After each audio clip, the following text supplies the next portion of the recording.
So ayan, ito ang ating Pastor's Notebook Discipleship Mapping Assistant. At kung mapapansin natin, ay nai-post ko po ito. Meron itong discipleship system, small group multiplication model, leadership pipelines, church growth roadmaps, no? Meron siyang process, training, ang reproduction and multiplication. Reproduction means yung one-to-one. Multiplication means how you will manage those multiplying people then under you. Building disciple who build disciple. So ito naman talaga yung tinatawag natin na mga cell groups, no? Pero ang kagandahan dito, from zero, mula sa iyo, puhunan mo sarili mo, to global siya. At hindi siya minamadali. Talagang, ayan, no shortcut, no hype, no quick fix.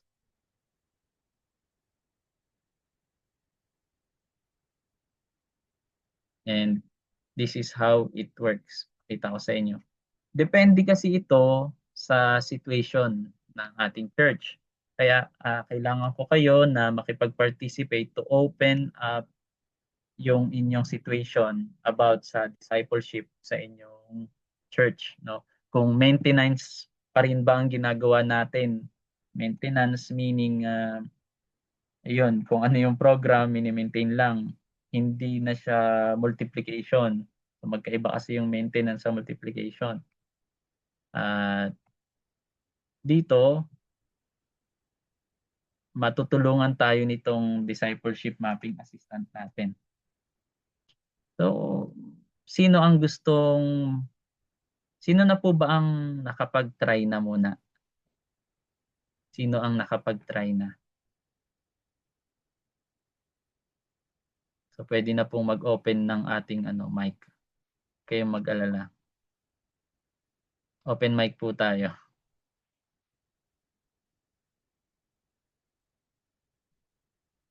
Kayo po, Pastor Medel, na open yun na po ba to? Si Pastor Franco kanina nandito. Na-open ko siya kahapon daw, pero hindi siya nagtuloy. Hindi nagtuloy. Okay. Hindi siya nagtuloy until na magtapos yung trial So, kagabi. ibig sabihin, yung umabot sa limit, yung Na-open ko lang cooldown siya, niya. tapos nandun ako sa click Mm-mm. here to start. Ha? Sorry, Doc. Sino pa po ang nakapag-start Hindi ay siya nagtuloy eh. nakapag-subok? Na-click ko lang siya, click here yung start. Tapos may mga lumabas lang na ilang mga pero hindi na siya nagtuloy. Parang ganyan lang. Hmm. Oo, wala siyang Hindi ko na natuloy, natapos na yung kasi may iba pa akong ginawa kagabi. Oo, pero may Hindi sinasagot ko na siya sinasagot niyo naman po. nabalikan. Oh, pero hindi ito yung content sa kagabi, iba yung niya eh. Nang pag-open ko, iba yung kanyang gabi. Hmm. Teka, tignan Okay. ko kung Oo. oo. So So siguro at yung least kung ganyan sana ng kagabi, question, ma-open. Oo. siguro yung kagabi ay kinakalikot ko pa siya. Kasi ini-edit Baka ko nga. kagabi eh. Oo. Oh, Nasa yes. internal Baka ako nga, Doc. kagabi. Oo, siguro nagkataon Actually, yun. kung meron siyang ganitong question, yes, makakapag-respond ako, then tutuloy-tuloy siya. Oh. Hmm. Parang lang eh, parang lang may mga lang siya eh, words na binanggit. Hindi ko lang nabalikan Ayun, hanggang Opo. sa inabot na ng expiration kagabi. Kasi may ginawa pa po kayong iba. Oh, Sometimes kasi ito, kung hindi dahil mahina ang signal, ay ayun nga ang dahilan. Um, Nasa internal ako. Kaya parang maintenance. baka nga ayaw niya So, kayong ayan. gambalain kagabi. So, itong discipleship mapping assistant natin, hihingi ako ng isang situation. So, sino po ang gusto mag-volunteer? Yung hindi pa nakakaalam nito, pwede tayong mag-volunteer. So, meron akong si Sir Jaime Luban, pastor din po kayo. Pwede po bang makausap kayo?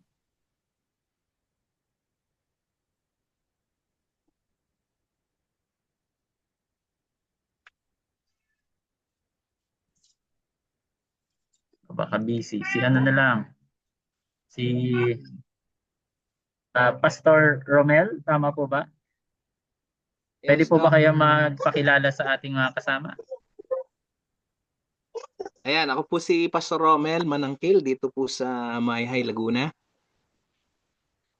Yan, welcome po, Pastor Romel. Ayan. Good evening po, Doc, and everyone. Yan. Halimbawa kayo ang client. So, anong gusto niyo sa discipleship? Ang local church, outreach, campus ministry, o online?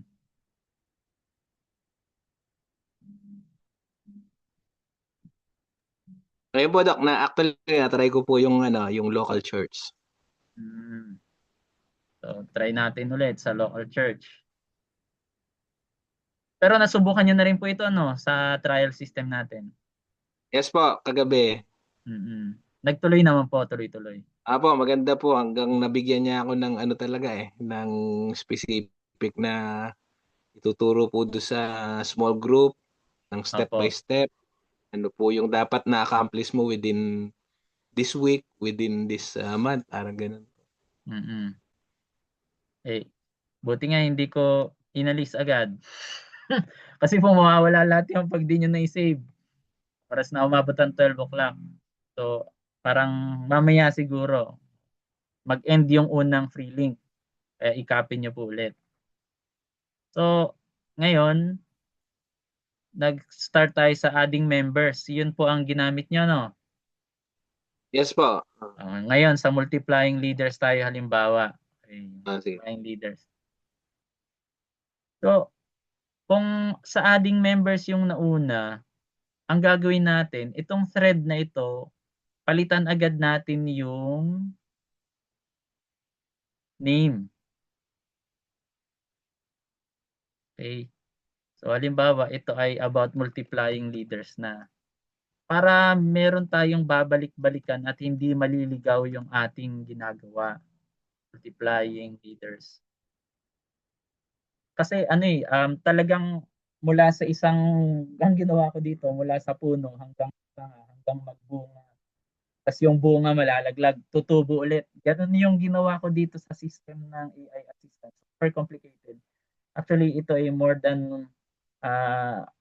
more than 5 months ko na talagang paulit-ulit kong binabalikan at inaayos hanggang sa nakagawa ko ng isang system.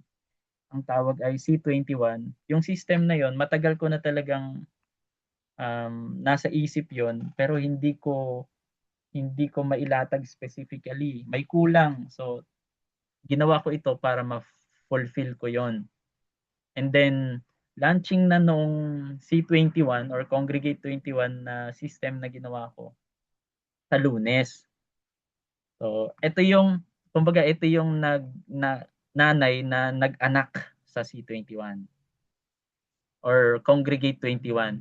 So, yung Congregate 21 kasi, ang target ko doon ay may vision ako na binigay ng Lord na sa 2030 may 30 churches ang Haven of Worship. Yan. And yung 30 churches na yon is an organic church, not as a building. So, yun yung tinatawag na organic church. So, yung C21, it is an intentional discipleship through organic church growth. At napakaganda nung pattern na yon. At ito yung tutulong din sa mga leaders na gaganap noon. So yung C21, sa Lunes ko yun ipapaliwanag. Pero ito muna yung nanay nung nag-anak doon. So dito, may mga questions siyang ganyan. And then, ang kagandahan nito talaga, specific siya, no, na tutulungan tayo. Alin dito sa apat yung kailangan na natin? Spiritual maturity, halimbawa, matured naman na sila. Leadership development, kailangan nilang mag-train ng mas marami pang leaders. So, kung makikita nyo, choose the closest priority. Ang magandang ang magandang command, turo ko sa inyo ay all. All natin, tapos teach one by 1. Ganon. After one topic, remind me what's next until we finish it. So, yan yung tinatawag na chaining. I-chain niya ngayon yan. So, kung gusto natin, mas maganda, i-copy paste natin yan. So, hindi ka mawawala doon sa suggestion niyang nauna. Yun yung kagandahan dyan sa chain of command na tinatawag. Chaining. So, bibigyan ka niya na ng clear objective within 6 months. Tapos pwede niyong balik-balikan yan. Mga topics, gandang gawin, case scripture, second month, third month, fourth month. So, yun na. At itong AI, yung AI po natin na ChatGPT ay binabayaran ko ng monthly para mas mahaba at mas maganda ang isasagot niya sa inyo. Kasi kung ito ay mababang ChatGPT 4.0 something, ganon, yung sa free lang, konti lang. Kaya kung mapapansin nyo, kapag ang gamit nyo po ay yung mga AI assistant ko, ang makikita nyo sa TukTok ay mayroong nakalagay na 6.3, ganon, or 6.0 or something. O ewan ko kung nag-upgrade na naman siya. So always upgraded yung ating yan. So nandito na rin yung implementation plan. Then copy paste nyo palagi yan. Copy paste nyo lang palagi. Para pwede nyong gawing mas specific. So before I design a development system, I need to understand your structure. How many active members and small group leaders? Halimbawa, active members ay 15 active and 2 small group leaders. So maliit na church lang. Tutulungan kanya talaga from specific to general. Palaging ganyan ang tanong niya. Kung ilan yung member mo at leader. Kahit kung big church ka na, lagay mo 10 leaders na. So, ganun din yung gagawin niya. Talagang kung paano mo i-handle yung 10 na yon. So, nagsimula lang tayo sa maliit lang. So, yan na yon. Napakagandang mga pwede mong gawin sa kanila or ituro. Magkakaroon tayo ng 3 daily habits. Yan. Ka-copy paste niyo na lang yun, send niyo sa Then every time magkikita kayo sa prayer meeting before kayo mag-pray or prayer meeting, habang naghihintayan, minsan kasi 'di ba po ganun, habang naghihintayan, ang gawin niyo habang naghihintayan, yung mga leader, pag-recite niyo ng memory verse. Yun yung magandang gawin para ma-train yung mga leaders na ma-enhance pa yung memory nila. Instead na mag-memo plus sila. So yung memory verse ay Then nakalagay diyan at least 20 talaga na verse ang isang leader. Diyan. Pag pinakabisan niyo yung Psalms 23, naka 6 na sila agad. Mostly maganda na mga verses ay yung may kinalaman din sa sharing, sa gospel. So yun yung importante. So 6 months naman yan. Then stage 2, leadership development. Bibigyan ka niyan. Who is faithful, who is teachable. Titignan niyan, i-check in balance din natin sila. Sino ba talaga sa dalawa? So kung dalawa sila, sino mas faithful doon? Sino mas teachable? Kung parehas silang ganon, so praise God. Then what comes next? Ayan. So mayroon kang, do your current 2 small group leaders already teach lessons or do they mainly facilitate discussion lang? So kung both, halimbawa, they can do both. Pwede nyo Tagalogin. Halimbawa, kapag medyo hirap kayo sa English, Tagalogin nyo na lang. Ipa-translate nyo sa kanya. Ah, para sa mga nahihirapan, pwede bang Tagalog usapan natin? Pag sinabi mong gano'n, magta-Tagalog po 'yan. Pwede bang Ilocano tayong dalawa? So, mag-i-Ilocano po 'yan. 'Yun ang kagandahan. Tagalog English, Ilocano English, okey, magagawa po niyan. So, 'yan na, may month 3 discipleship skills. Ang kagandahan kapag kina-copy paste po natin, pwede natin 'yang balikan and then, make a lesson na lang din about that. Practice one-on-one mentoring, nakalagay na rin diyan. Group leadership, evangelism, leadership multiplication, then structure. Every 2 weeks, ito kailangan niyong gawin. May 2 kang leader, kailangan may 4 to 6 emerging leader. Yung meeting length niyo dapat 90 minutes. So, nandiyan na lahat. Teaching minutes, prayer planning, discussion, then yung measurement system. Kasi kapag hindi ito ang standard measure natin, ay mahirapan yung leader na yan. Kailangan maghanap ka ng iba. So, siguro hanggang ganun lang talaga siya. Ayaw niyang magpaturo, focus ka sa iba. Hindi ibig sabihin na bibitawan mo yun, ano? Pero, yun ang kagandahan ng C21 na nagawa ko. Yung C21, kahit merong 3 lang siya, 5, 8, kahit actually 1-to-1 lang na alaga niya, you can celebrate with that person. Yun yung C21. So, hindi ka madidismaya, hindi mo siya pupwersahin na, ay ano, leader pa rin, leader of one. So, yan. May mga certificate din doon. Expected result after stage. What comes next? Tuloy-tuloy to actually. Kaya ang ginawa ko na to hanggang 3 years pattern yan. Kung gusto niyo slowly talaga, 3 years.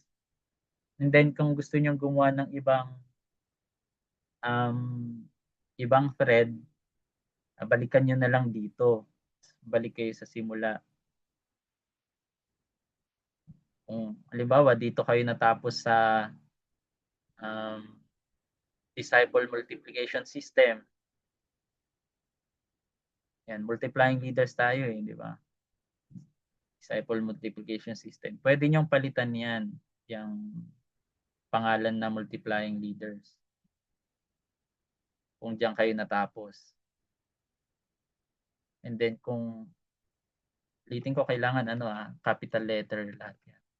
Para madali mo makita. Disciple multiplication system. Yan. Tapos kung gusto mo gumawa ng bagong thread, open ka lang ulit. I-open na lang natin ulit yung AI assistant natin. Then back from the start.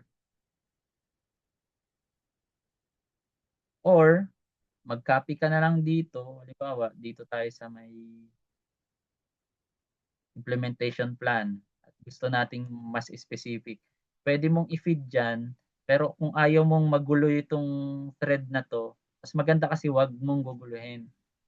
Mag-open ka na lang ng new chat and then diyan ka nagagawa ng bigyan mo muna siya ng role. You are ito kasi ang pinakamaganda. PhD palagi, level theologian and a pastor of thousands. Bigyan mo para talagang siya, yung bihasa na, a programmer. And sometimes, kung gusto mong gawing medyo maganda yung approach psychologically, psychologist lagay natin. A PhD in psychology. Kapag yan ang role na nilagay natin, ang tawag dyan, multi-rolling, no? Then, kung ano yung gusto mong gawin. Objective. Make me a specific lesson.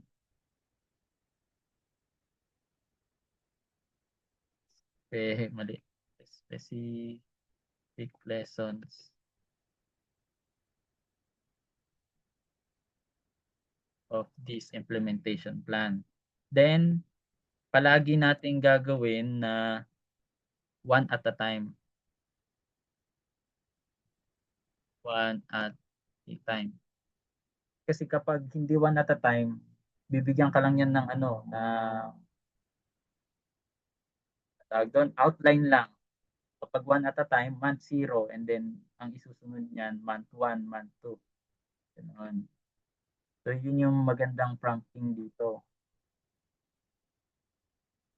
Then, copy-paste nyo, gawa kayo ng, ituloy nyo yung sa kabila.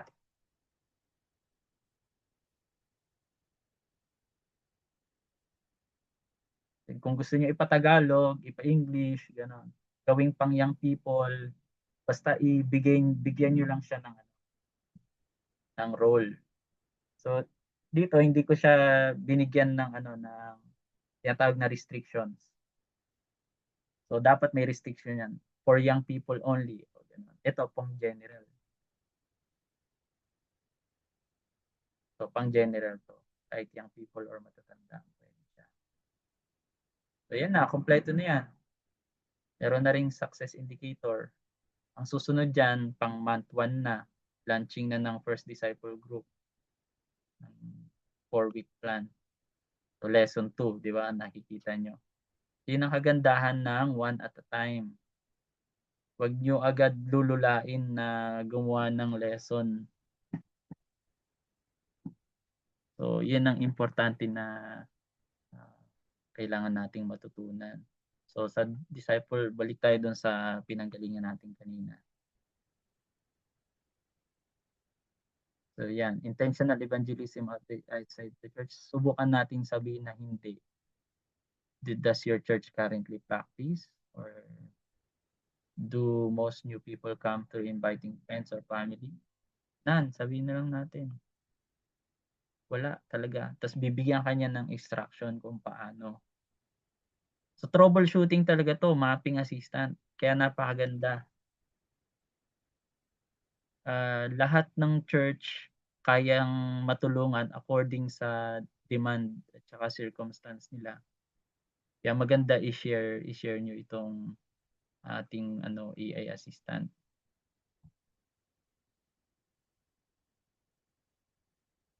So ito na binigyan na tayo ng step. Pray for the lost. Meron ka bang pinagpipray kasi? So, kung meron ka na, dapat specific sila. May listahan ka ng specific mo na pinagpipray. Then relationship evangelism. Invite mo daw sa kape, visit mo sa neighbor, tumulong ka, hindi ka sa story nila. Then biblical lahat yan. May nakalagay sa Bible. Share the gospel. Start with micro-discipleship. So, ito yung finokus ko dito talaga yung micro-discipleship. Person discipleship. Hindi kailangan na may 15 or 50 members ka, 80 members ka, gawin mo lahat silang disciple. No. Tumutok ka lang muna sa isa, dalawa, tatlo. Then, kapag na-copy na nila yung DNA mo, yung program na salo nila, then tsaka mo i-saturate sa loob. Pag hindi kaya sa loob, kasi sometimes, mayroon tinatawag na familiarity complex. Dahil familiar ka na, pag bago yung programa mo, hindi ka nila masuportahan. Hanggat wala silang nakikitang sumusuporta din sa'yo. So kahit may konti lang na sumusuporta sa iyo and then hindi rin sumasabay yung nasa loob, lumabas na kayo. So yun yung importanteng gawin natin. Kasi yung mga nasa loob minsan hanggang maintenance mentality na lang talaga sila. So you need to make a movement na lumabas and then hanap kayo, pasok nyo sa loob or doon pa lang din sa labas alagaan nyo sila ng 3 months. Ganon. And then, at least meron na kayong mga outreach. You have to consider them as outreach na kahit hindi sila pumunta sa church. Ang target dyan is kumikilos na yung mga leader kahit sila lang. So, yan. Hanggang church planting stage na agad dito . New house church, new full churches or both? Ano ba yung long-term goal ninyo? Nakalagay dyan. So, yan. Actually, maganda ito. Mahaba ito kapag itutuloy ko, pero kayo na lang mag-experience. Kaya binigay ko na free trial para mabigyan kayo ng idea. So, yun lang. Maraming salamat. And sa next week, try natin yung pangmalakihan naman. Di ba, mayroon kayong mga 100 church members naman. Paano niya sasagutin yon? Paano kanya tutulungan? So, yan po. At maraming salamat sa mga nag-avail. Thank you po. At sa mga gusto mag-avail. 499 ito. Pero sa tagal ko siya talaga na ginawa, at may binabayaran ako na monthly kasi hindi talaga ito, yung mga AI assistant ko, hindi yan gagana kung hindi ako nagbabayad ng monthly subscription. So ako na talagang nagbabayad ng monthly subscription ito. Kaya ko pa naman. Supposed to be yung mga pastor's notebook ko since January. Alokin ko din ng monthly subscription yan. Kahit mga 99 pesos per month. Pero kaya ko pa naman i-sustain. Kaya hindi ko pa ginawa yon. So dito, gagawin ko na siyang 99 per month na subscription sa April. So, hindi mo ito magagamit kung hindi ka nakasubscribe. Pero, kung ngayong buong March hanggang 31 ay 499 lang. Or, gamitin nyo ng lifetime, starting April, 1,499. Lifetime na yon, magagamit nyo siya. Pero kung makakapaglatag ka na, halimbawa, bibigyan ko na rin kayo ng hack. Halimbawa, 1 month, kaya nyo nang gumawa ng pang 3 years. So, 99 lang ibayad nyo. Yun nga lang, next month, hindi nyo na magamit. Pero at least, nakagawa na kayo. So, yun naman ang yun ang kagandahan ng monthly subscription. Tapos, next month, tsaka na lang kayo mag-subscribe ulit. Bibigyan ko na naman kayo ng link na good for 1 month lang. Then, ilatag nyo na naman bago. So, ganun po. Ang habol ko lang talaga dito, makabayad ako sa monthly ko rin na subscription. So, yan. Thank you po sa inyong time at sa inyong participation. Sa mga interested, mag-PM na lang kayo sa akin kasi talagang masasabi kong napakaganda niya. Ayun, nandiyan pa pala si Pastor Franco. O yan, kayo po magbigay na rin kayo ng experience nyo habang ginagamit nyo ito kanina. Before tayo magpaalam. Meron pang 2 minutes before 10. Kung gising pa po kayo, Pastor Franco.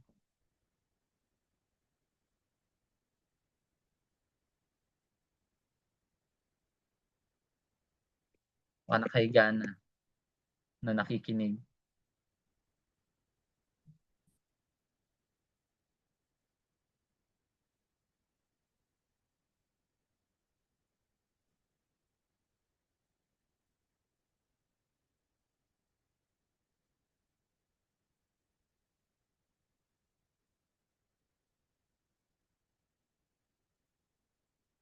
So ayan, kung wala na, pasensya na at tayo mag-focus na dito. So thank you po sa bawat isa. And chat-chat na lang po tayo. It's already 10 o'clock. Mag-PM na lang po kayo sa akin. Take the chance before it lasts. So, good night po sa bawat isa. Same Thank you, time. Doc. Thank you po, mga Sige pastor. po. Thank you po. Thank you po, Doc. Same time Thank you. tayo Thank you, next Doc. week, Wednesday, 8 p.m. Noted po.